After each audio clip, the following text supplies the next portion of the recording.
Hello dear student, welcome back to the lecture series of Digital Electronics।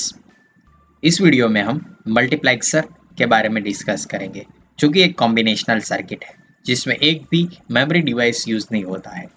Multiplexer एक ऐसा circuit है जिसमें आप सेवरल डिजिटल इंफॉर्मेशन के सिग्नल अप्लाई कर सकते हो और बेस्ड ऑन आपकी रिक्वायरमेंट किसी एक सिग्नल को सिलेक्ट कर सकते हो। और सिलेक्ट करने के लिए हमारे पास यहाँ पे सेट ऑफ सिलेक्शन लाइन होती है, क्योंकि मल्टीपल इनपुट सिग्नल में से कोई एक ही आउटपुट सिग्नल यहाँ पे सिलेक्ट होता है। इसकी वजह से इसे सिलेक्टर लाइन भी बोलते हैं। तो यहाँ पे हमारे पास जो मल्टीप्लेक्सर है इसमें number of input digital input lines है, जिसमें से कोई एक digital input line based on your selector line आपको आउटपुट में मिल रही है। ओके, जो भी आपकी सिलेक्टर लाइन है वो आपकी रिक्वायरमेंट होगी। यहाँ से आप अपनी रिक्वायरमेंट के मुताबिक सिलेक्टर लाइन को यूज करके आप यहाँ पे जितने भी 2n इनपुट सिग्नल्स है इसमें से कोई एक को सिलेक्ट करके आउटपुट में राउट करवा सकते हो। यानी कि जो यहाँ पे आउटपुट सिग्नल है वो कुछ इस तरह से वर्क करता है।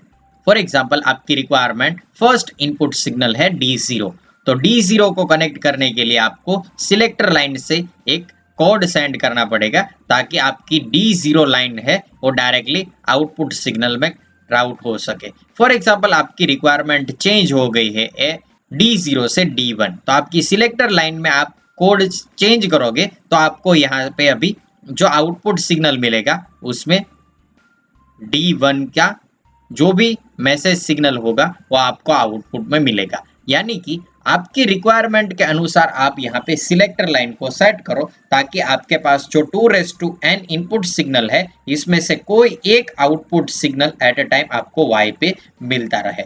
तो इस तरह का जो कॉम्बिनेशनल सर्किट होता है इसे बोलते हैं मल्टीप्लेक्सर, क्योंकि यहाँ पे बहुत सारे इनपुट सिग्नल है। 2n इनपुट सिग्नल के हिसाब से यहाँ पे n सिलेक्टर लाइन यूज करनी पड़ती है और 2n इनपुट सिग्नल में से बेस्ड ऑन सिलेक्टर लाइन आपको Y सिंगल आउटपुट मिलता है, जिसमें किसी एक इनपुट सिग्नल का डेटा आपको आउटपुट में एट अ टाइम मिल सकता है।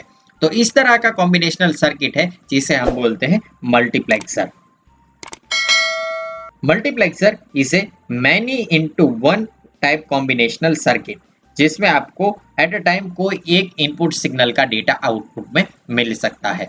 तो फॉर एग्जाम्पल, हमारे पास दो इनपुट सिग्नल है, कोई एक कॉम्बिनेशनल सर्किट में हमें दो इनपुट सिग्नल मिल रहे हैं।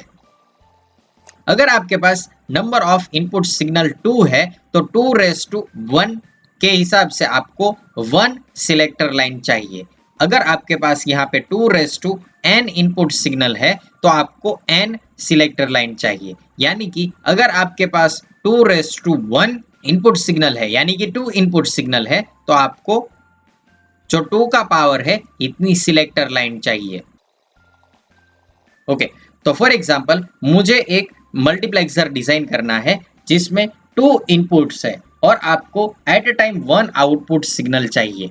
तो आपका जो ब्लॉक डायग्राम होगा वो ब्लॉक डायग्राम कुछ इस तरह से आपको मिलेगा, जिसमें 2 इनपुट सिग्नल होंगे D0 and D1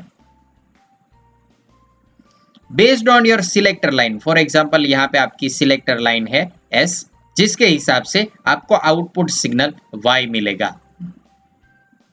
तो ये हो गए आपके इनपुट सिग्नल्स। यहाँ पे आपको मिल रहा है एक output signal based on your selector line.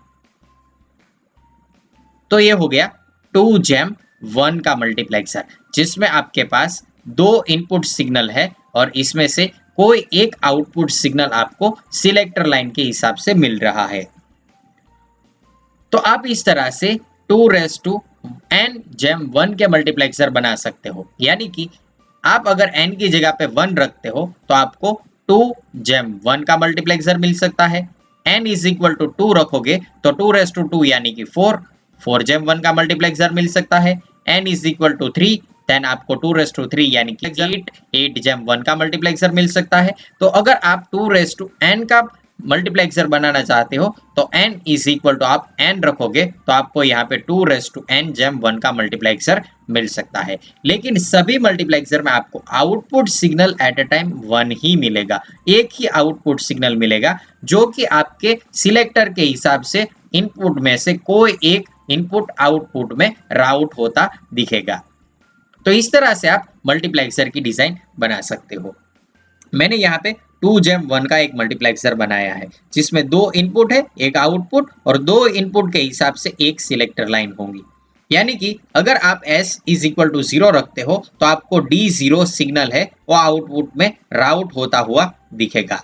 अगर आप s की जगह पे s इज इक्वल टू 0 की जगह पे s is equal to 1 use करते हो तो अभी आपको आउटपुट सिग्नल D0 की जगह पे आपको D1 मिलेगा।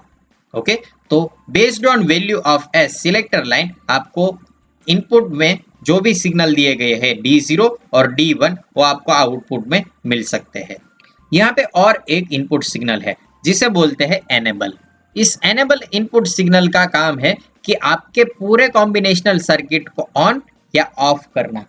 अगर आपको पूरा कॉम्बिनेशनल सर्किट को डिसेबल करना है तो आप यहाँ पे एनेबल पिन को 0 इनपुट सिग्नल अप्लाई कर सकते हो ताकि आपका पूरा कॉम्बिनेशनल सर्किट बंद हो सके। अगर आप एनेबल इज इक्वल टू 1 रखते हो तो ही आपका कॉम्बिनेशनल सर्किट काम करेगा, यानी कि आपके आउटपुट में D0 या D1 मिल सकता है जब एनेबल पिन की वैल्यू 1 हो तब। तो इसी के हिसाब से हम इसका ट्रूथ टेबल भी बना सकते हैं। तो ट्रूथ टेबल बनाने के लिए हमारे पास इनपुट सिग्नल कौन कौन से हैं, तो कि हमारे पास एक इनपुट सिग्नल है एनेबल और दूसरा इनपुट सिग्नल है एस जो कि है सिलेक्टर लाइन। इसके हिसाब से आपको आउटपुट में क्या मिल सकता है, D0 और D1। तो आपको अगर पूरा सर्किट वर्किंग कंडीशन में चाहिए तो आपको एनेबल की वैल्यू 1 रखनी है। अगर आपको पूरा सर्किट ऑफ करना है तो आप एनेबल की वैल्यू 0 रख सकते हो। अगर आपने एनेबल की वैल्यू 0 रखी तो यहाँ पे S की वैल्यू आप 1 रखो या 0 रखो, पूरा सर्किट ऑफ रहेगा, यानी कि आउटपुट में आपको 0 मिलेगा। कब, जब एनेबल की वैल्यू 0 है। तो यहाँ पे आप S की वैल्यू 0 रखो या 1 रखो, जिसे हम बोलते थे डोंट केयर। तो आप किसी भी वैल्यू S की कोई भी वैल्यू पे अगर आपने एनेबल की वैल्यू 0 रखी तो आपको आउटपुट सिग्नल 0 ही मिलेगा। अगर आपने एनेबल इज इक्वल टू 1 रखा है और S की वैल्यू 0 रखी है तो हमने देखा था कि अगर S की वैल्यू 0 रखोगे तो आपको आउटपुट सिग्नल मिलेगा D0। अगर एनेबल की वैल्यू 1 है और S की वैल्यू 1 है तो आपको आउटपुट सिग्नल मिलेगा D1। तो ये हो गया हमारा ट्रूथ टेबल। आप इसी तरह से आपका ट्रूथ टेबल डिजाइन कर सकते हो। अभी हमारे पास ट्रूथ टेबल है तो हमें इस ट्रूथ टेबल से एक बुलियन एक्सप्रेशन मिल सकता है। तो हम क्या करेंगे, इसी ट्रूथ टेबल को यूज करके एक बुलियन एक्सप्रेशन बनाएंगे। तो हमें क्या करना है, जो हमारे पास आउटपुट सिग्नल है, इस आउटपुट सिग्नल में जिस कॉम्बिनेशन पे आउटपुट सिग्नल में कोई एक इनपुट सिग्नल मिलता है तो उस इनपुट सिग्नल के हिसाब से एक मिनटर्म बनानी है। अगर आउटपुट सिग्नल यहाँ पे 1 मिलता तो हम डायरेक्टली इन दोनों वेरिएबल से एक मिनटर्म बनाते। अगर आपके पास यहाँ पे आउटपुट सिग्नल में कोई एक इनपुट सिग्नल मिलता है तो इस इनपुट सिग्नल को जोड़ के हम मिनटर्म बनाएंगे, यानी कि आपकी फर्स्ट मिनटर्म बनेगी एनेबल इनपुट E। यहाँ पे S की वैल्यू 0 है तो हम यहाँ यूज करेंगे S कॉम्प्लीमेंट और D0 को भी मल्टीप्लाई करेंगे। अगर D0 की वैल्यू यहाँ पे 1 होती, ओके, तो हम E और S कॉम्प्लीमेंट को 1 से मल्टीप्लाई करते तो आपको फाइनली आउटपुट में मिनटर्म मिलती E S कॉम्प्लीमेंट। क्योंकि यहाँ पे D0 की जगह 1 की जगह पे D0 है तो आपको मिनटर्म में D0 से भी मल्टीप्लाई करना है। दूसरी मिनटर्म यहाँ पे आपको मिलेगी क्योंकि यहाँ पे भी एक इनपुट सिग्नल मिल रहा है, तो यहाँ पे मिनटर्म मिलेगी enable signal E, then selector line S and output में एक इनपुट वेरिएबल मिल रहा है D1। तो ये दोनों आपकी मिनटर्म्स हो गई। तो इसके हिसाब से आपका आउटपुट सिग्नल मिलेगा मिनटर्म 1 एंड मिनटर्म 2। तो मिनटर्म 1 आपकी हो गई E S complement then D0 plus minterm 2 क्या होगी E S एंड D1।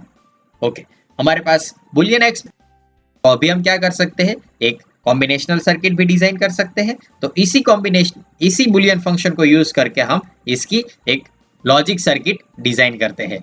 तो हमारे पास जितने भी वेरिएबल है इसमें दो इनपुट वेरिएबल है, तो मैं यहाँ पे पहले इनपुट वेरिएबल लिख लेता हूँ D0 एंड D1।